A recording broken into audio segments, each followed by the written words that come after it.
All right, so before we get into 3.4, let's do a couple of review questions.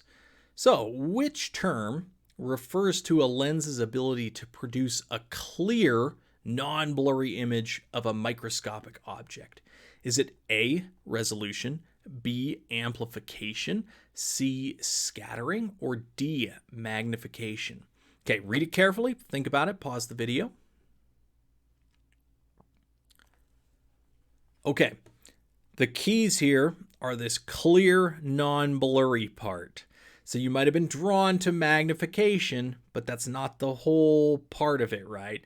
The clear and non-blurry part is resolution, right? So magnification is nothing if we don't have resolution. So the ability of a lens to resolve is the ability to produce a clear, non-blurry image there. So A would be our answer here. All right, let's do one more. The ocular lens of a compound light microscope is the lens that A, is closest to the observer's eye, B, is closest to the object being observed, C, focuses the light from the illuminator on the specimen, or D, the light from the illuminator passes through first before reaching the object. Okay, think about that one. Pause the video. Okay, so remember how our light microscope works. We have a light at the bottom. It shines light up through our sample, goes into one lens, which is the objective lens. Then it goes up into a second lens, which we call the ocular lens, which is the one that's closest to our eye. So the answer is A, the one that's closest to the observer's eye. Remember, ocular means eye. Okay, 3.4, we're going to talk about staining. And I'm not talking about getting stuff on your clothes, right, or staining your deck or something like that, although those are the same principle, right? For us, for microscopes, stains help reveal additional information about a microscopic object.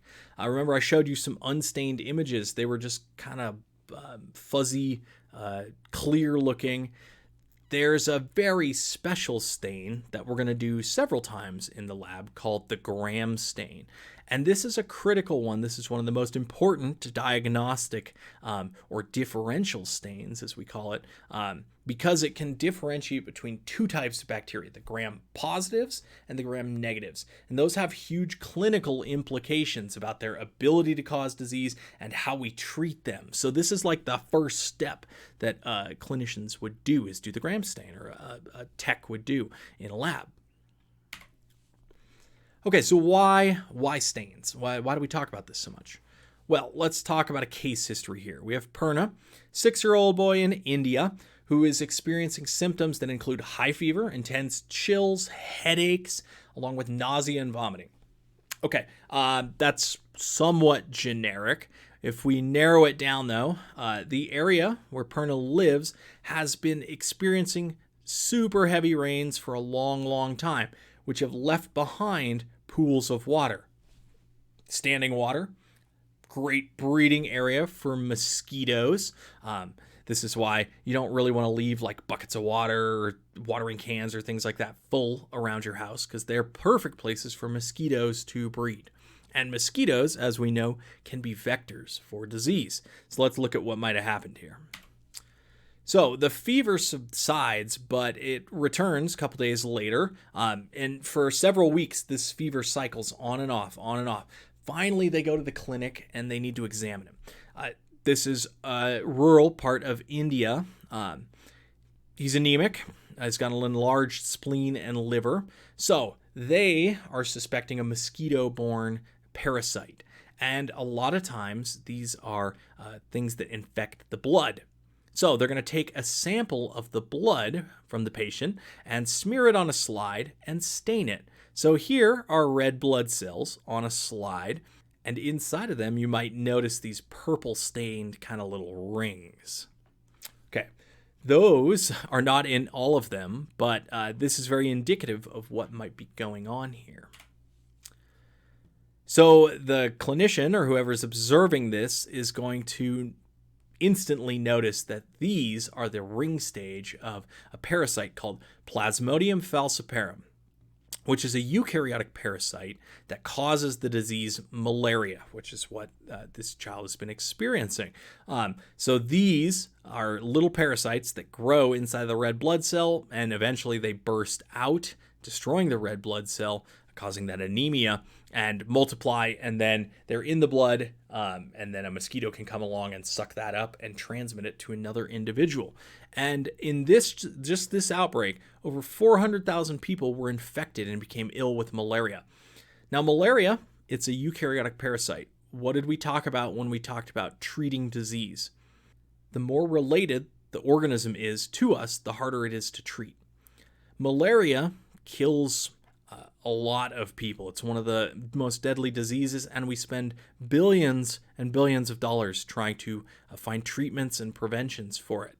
I think just recently they've come out with a possible vaccine, but we have to take strong medications against this that can have side effects because the malarial parasites are very closely related to us. Also, once they're inside these red blood cells, they're kind of protected. So it's very difficult to treat. This all relied on microscopy, right? And at its core, we had to take a sample and prepare it. And this is something we're going to do in the lab, and I'm going to show you the procedure here. But we're going to talk about two things. We're going to talk about fixation and staining. So fixation is killing the cells and making sure they attach to the slide. So we take a microscope slide and say we're, collecting a sample from a broth culture that we've made. We might dip our inoculating loop, and we'll learn about these in the lab. We dip it into the broth, and then we smear it onto the microscope slide. Now, if I pour stain on there, my broth and my sample is just going to wash off, right? So this is where fixation comes in. We can air dry it and then use a flame, in this case, to heat up our sample that gets rid of the water, and it actually causes the whatever's in there to attach itself to the glass in the slide. Now, too much heat will destroy the sample, but just enough will heat fix this on there so that when we apply our stains, we don't actually wash it off there. It also kills the stuff, so we don't have to worry about it being infectious anymore. There are other ways to fix things. You can use methanol and stuff like that. We use heat fixation in our lab. In this example, they add methanol, which fixes it. It's different from our heat fixation, but same process, basically. And then they stain. In this case, they're staining with a stain called methylene blue. You put the stain on, and then you leave it for a certain amount of time, in this case 1 minute, and then you wash the stain off with clean water. You blot off any excess droplets, and then you can view it under the microscope. And now this stain, we add it to increase contrast, to increase that difference between light and dark. Now there's different kinds of stains that work in different ways.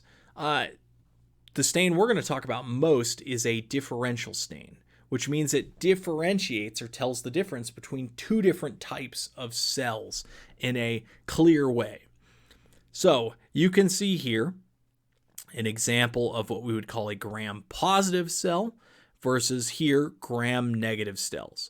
And this gram stain is named after a guy named Gram. This is the most famous differential stain. And it works off differences in the cell walls of this group of bacteria versus this group of bacteria. And they have those differences because one group is related evolutionarily and the other is related evolutionarily, but they're different. So we can tell two types of bacteria apart, which is really important because you treat each one differently with different antibiotics.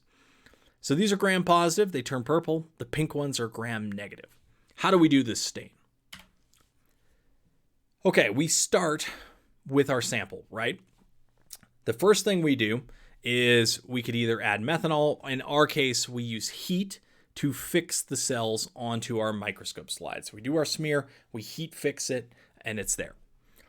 Then we apply a stain called crystal violet, and we let that sit for a minute. Okay, at this point, both cells take up the crystal violet. But we're going to apply iodine next. This helps crystallize the crystal violet and cause one of these to retain the stain. Gram-positives have a certain kind of cell wall that allows them to retain this crystal violet iodine complex. This one, the gram-negative, they have a different cell wall construction, and they're not going to keep the stain. So when we do the next step, we apply ethanol. And if you've ever got alcohol, like isopropyl alcohol, on like a permanent marker, it can wash it off, right? So in this case, the ethanol is our decolorizing agent. It will remove the stain from gram-negative cells, but it won't be able to remove it from gram-positives. For this one, we have a very specific time point. They say 20 seconds. In our lab, we do about 15 because usually you guys go a little bit over. But this critical time is important. So here's where we get differentiation. But if we were to look under the microscope now, you might miss these cells, right? Because they're clear. They're hard to see. We do what we call a counter stain. We add saffron in, which is a pink stain. The purple cells, the purple is darker than the pink stain, so they stay purple. But these gram-negative cells take up that pink stain, and now we can differentiate between the two. That's the differential part of the differential stain. So these gram-positives, they stay purple. Gram-negatives, they're colorless, but then we counter stain them there. Here's the real life example, right? So gram-positives, this group, we often have what we call Firmicutes in there, some important pathogens. Staphylococcus, you probably heard of Staphylococcus aureus, or MRSA, methicillin-resistant Staphylococcus aureus, causes a lot of hospital-acquired infections. Streptococcus causes strep throat. That's one group, right? And we would treat that one way. We also have other bacteria in the gram-negatives that we call the Proteobacteria, E. coli and Proteus, common gut microbes. Some strains of E. coli can cause disease in us. So this stain tells us if it's one group or the other group, which is really useful, right? This took, 5 minutes, and now we know a lot of information about these different bacteria, as well as their shape and size. Okay, we're going to watch an animation that shows us this gram stain in action. Just to reiterate this, we'll even do it in the lab, so we're going to see it a lot. A simple technique called the gram stain, combined with light microscopy, distinguishes two classes of bacteria, gram-positive and gram-negative. Here are gram-positive bacteria in a sample of sputum from a patient with pneumonia. The gram-positive bacteria have taken up and retained a dark purple dye. They are visible against the pink background of human epithelial cells. The second sample shows gram-negative bacterial cells, negative because they do not retain the dark purple color. The gram-negative bacteria are seen because they take up a secondary pink dye. The gram stain procedure is called a differential stain because it produces different colors for different kinds of cells. The gram stain distinguishes cells based on their cell walls.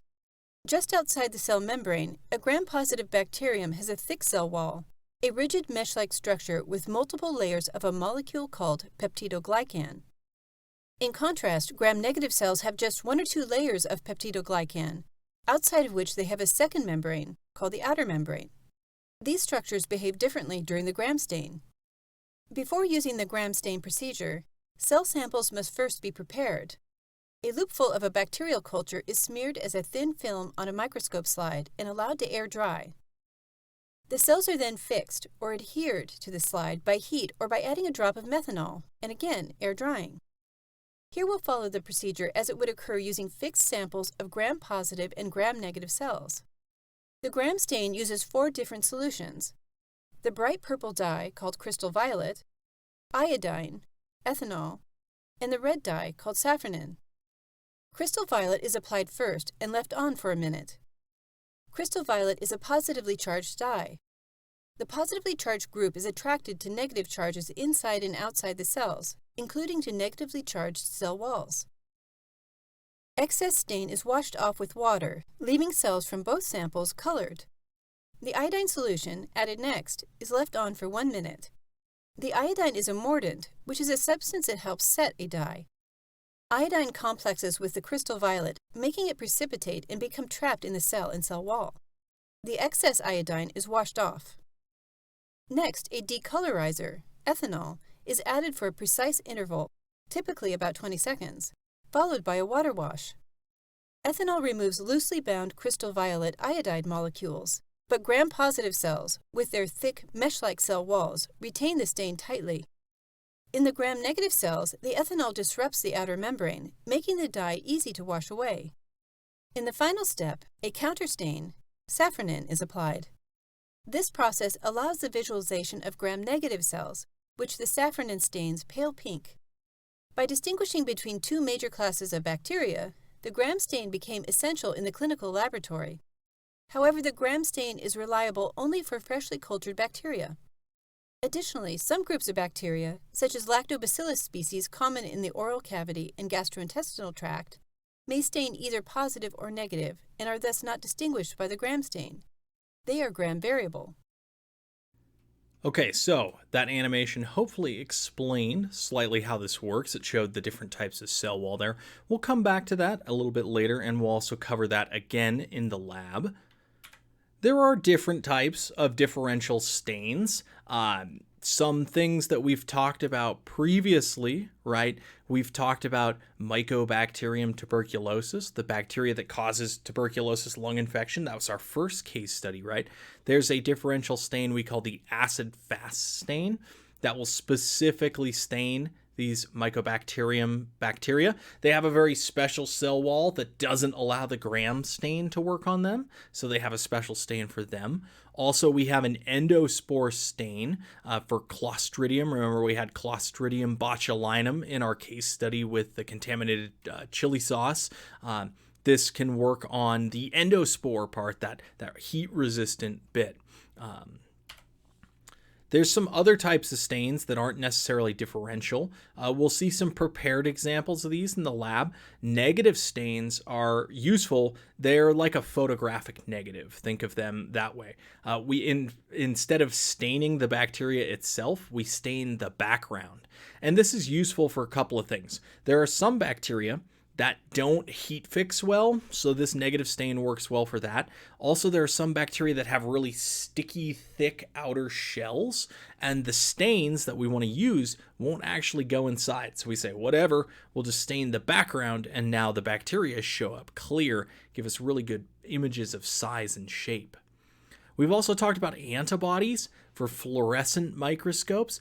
Remember, antibodies recognize specific shapes, and we can make antibodies against specific types of bacteria, specific pathogens, and add that fluorescent molecule, and then they will glow a specific color to identify. So we can say this is this exact species that's here using these antibody stains. They're very specific there.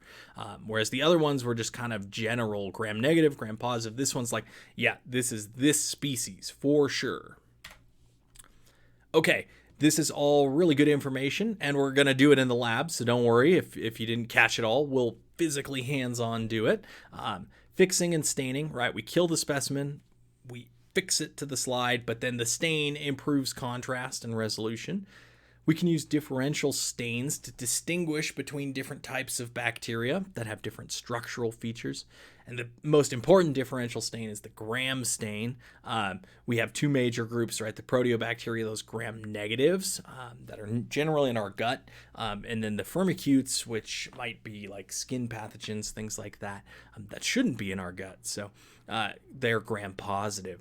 And we have other groups that we can see in their gram staining. Eukaryotes, we don't have a cell wall, so we don't gram stain. We'll try it on some of our cheek cells, but we'll notice that we don't gram stain. So we stain negative. Okay, that's it for 3.4.